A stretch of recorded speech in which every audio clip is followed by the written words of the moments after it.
Hello everyone and welcome back to another lesson. In this lesson, I'm going to teach you about types of sentences.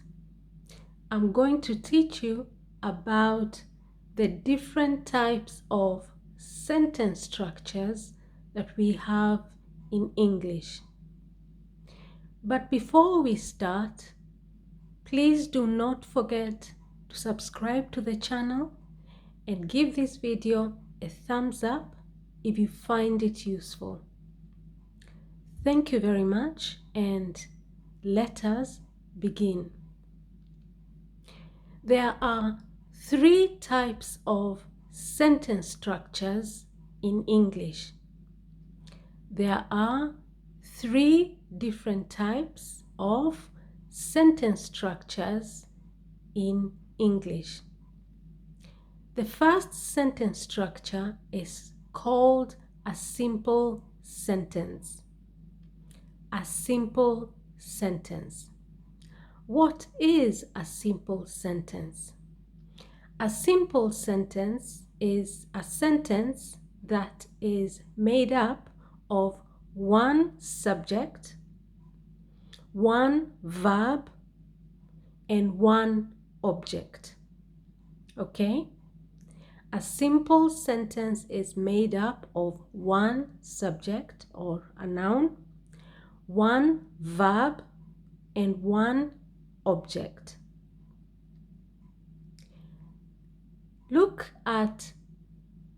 Let us have a look at the examples. Example 1. John kicked the ball. John kicked the ball. John is the subject or the noun. Remember, a noun is a name of a person, a place, or a thing. A noun is the name of a person, a name of a thing, okay, or a place. And a noun is also a subject. So John is the noun or the subject.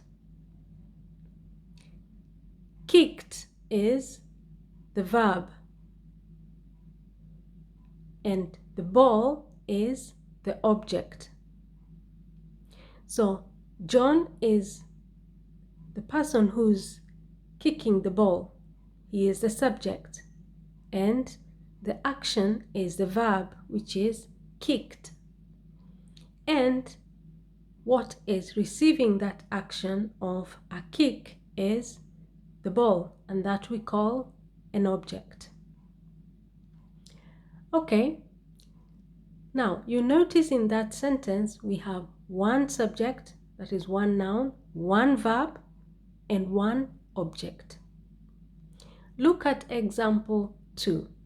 She baked a cake. Once more, we have one noun, that is she, baked, one verb, a cake, object. Example 3.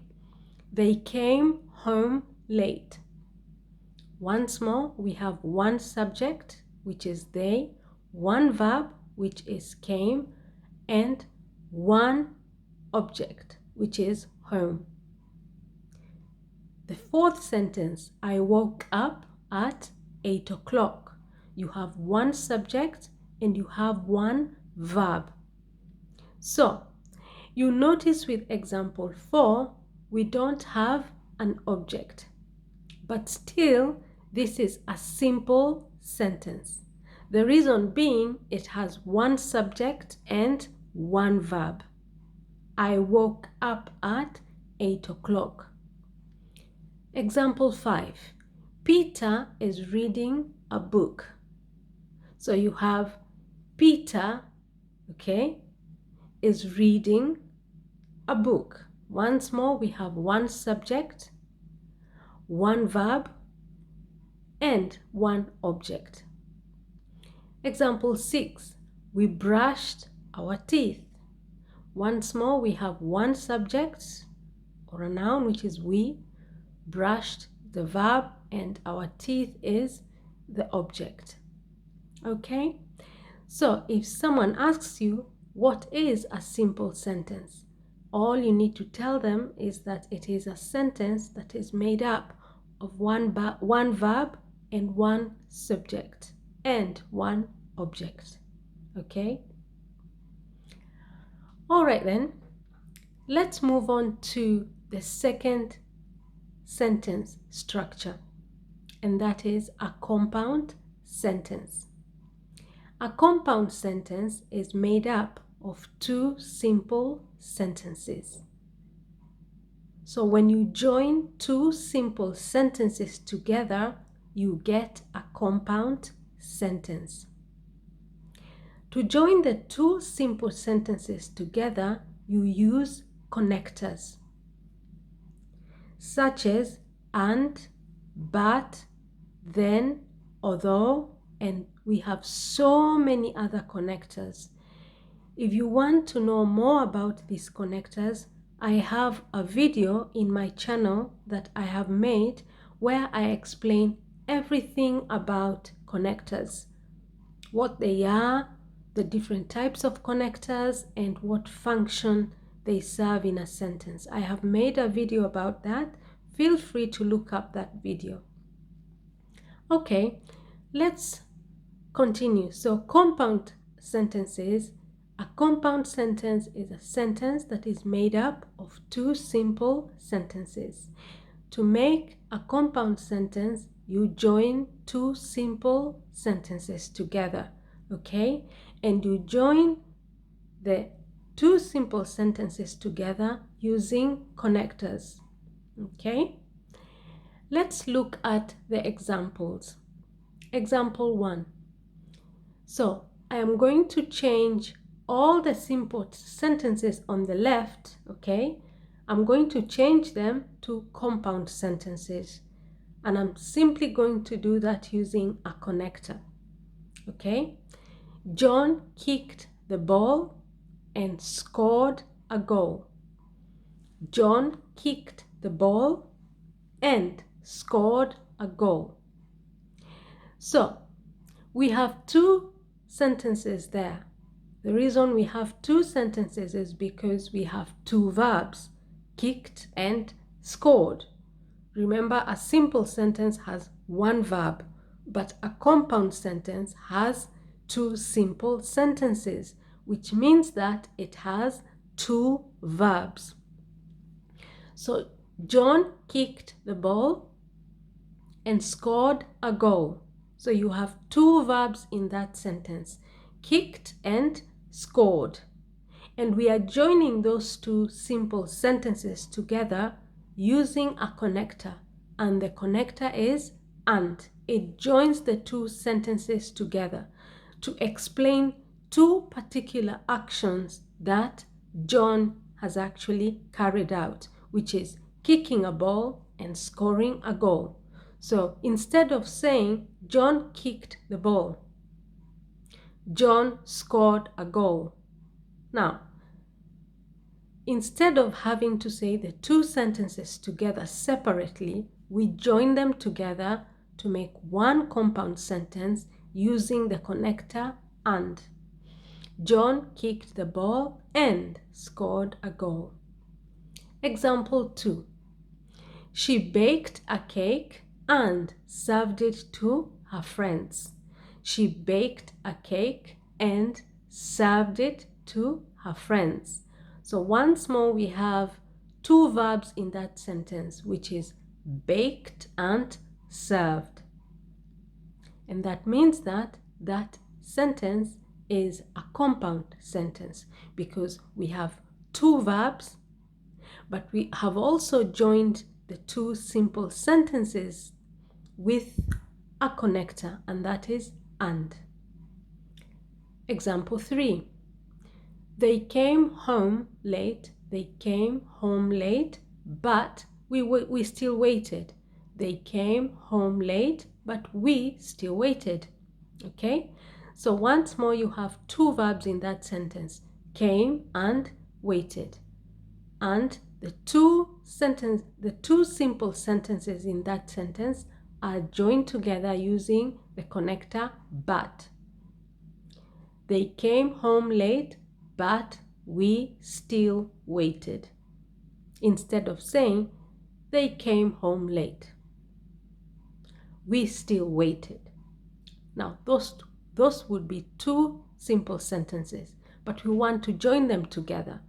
They came home late, but we still waited. Okay? Example 4. I woke up at 8 o'clock and brushed my teeth.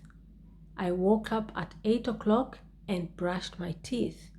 Now, once more, we have two simple sentences joined together. The first simple sentence there is, I woke up at 8 o'clock. The next simple sentence would be, I brushed my teeth. To join them together, we use the connector and. I woke up at 8 o'clock and brushed my teeth. That means that sentence is a compound sentence. Example 5. Peter is reading a book, although he hates it. Peter is reading a book, although he hates it. So once more, we have two verbs there, which are reading and hate. Instead of saying, Peter is reading a book, Peter hates it. So we join those two simple sentences together to form one compound sentence using the connector although. Example 6. We brushed our teeth, then we ate breakfast. We brushed our teeth, then we ate breakfast. So once more, we have two verbs in that sentence, that is brushed and ate.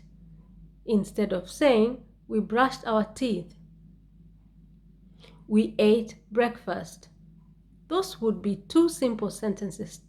So to join them together, we use a connector then, and we have one compound sentence. We brushed our teeth, then we ate breakfast. Okay, and then we move on to the last sentence structure, and that is complex sentence. Now, what is a complex sentence? A complex sentence is made up of three or more simple sentences. So we join two sentences together to form a compound sentence, and we form three or more simple sentences together to form a complex sentence. How do we do this? We use connectors to join the simple sentences together. Look at the examples. Example 1. So I'm going to change the compound sentences on the left to form complex sentences. Okay? Example 1. John kicked the ball, scored a goal, and screamed very loudly. John kicked the ball, scored a goal, and screamed very loudly. So I have three verbs in that sentence: kicked, scored, and screamed. And that means that is a complex sentence. Okay? Now, when you're writing a complex sentence, it is helpful to use punctuation marks, especially a comma, to separate one verb from the other. John kicked the ball, scored a goal, and screamed very loudly. Look at example 2. She baked a cake, served it to her friends, then she washed the plates. She baked a cake, served it to her friends, then she washed the plates. So we have three verbs in that sentence: baked, served, and washed. And that means that is a complex sentence. Example 3. They came home late, but we still waited. although my father was very angry. Now, in that sentence, we actually have 3 verbs, and we also have 3 simple sentences, and they are: they came home late, that is number 1. We still waited, that is number 2. My father was very angry, that is number 3. So we are joining all those simple sentences together using connectors, that is but and although, to join a complex sentence. So to form complex sentences, you need to use connectors. To form a compound sentence, you need to use connectors. And that's why it's extremely important that you learn more about connectors. Remember, I said there's a video that I've made that teaches you everything you need to know about connectors. Okay? Example 4. I woke up at 8 o'clock, brushed my teeth and went to work. I woke up at 8 o'clock, brushed my teeth and went to work. So once more, you have 3 verbs in that sentence. That is woke up, brushed, and went. And that means that is a complex sentence. Remember, you can join 3 or more simple sentences together. When you do that, what you achieve is a complex sentence. Okay? So when you're speaking English or when you're writing in English, it is useful to use all the 3 different types of sentence structures. Now, when you're beginning to learn English, most students tend to use simple sentences. Okay? But as time goes by, some of them start to join the sentences together, and they manage to use compound sentences. And then when your English is really developed, you can begin to use complex sentences, either in speech or in writing. But also, you will notice when you write an essay or when you write a piece of text, your teacher may ask you, can you use more compound sentences? Can you use more complex sentences? Okay, because right now you're using a lot of simple sentences. You need to show that your English has kind of improved and developed by using compound and complex sentences. So the next time your teacher says that to you, now you know what the difference is between a simple sentence, a compound sentence, and a complex sentence. Now, if you found this lesson useful, please do not forget to subscribe to the channel. And also do not forget to look up other videos that I have made in this channel, that I'm sure you will find some more videos that you will be very, very, very useful in your English skills. Okay? Thank you very much. Please subscribe to the channel. That will encourage me and help this channel grow. Thank you, and bye-bye, and see you in my next lesson.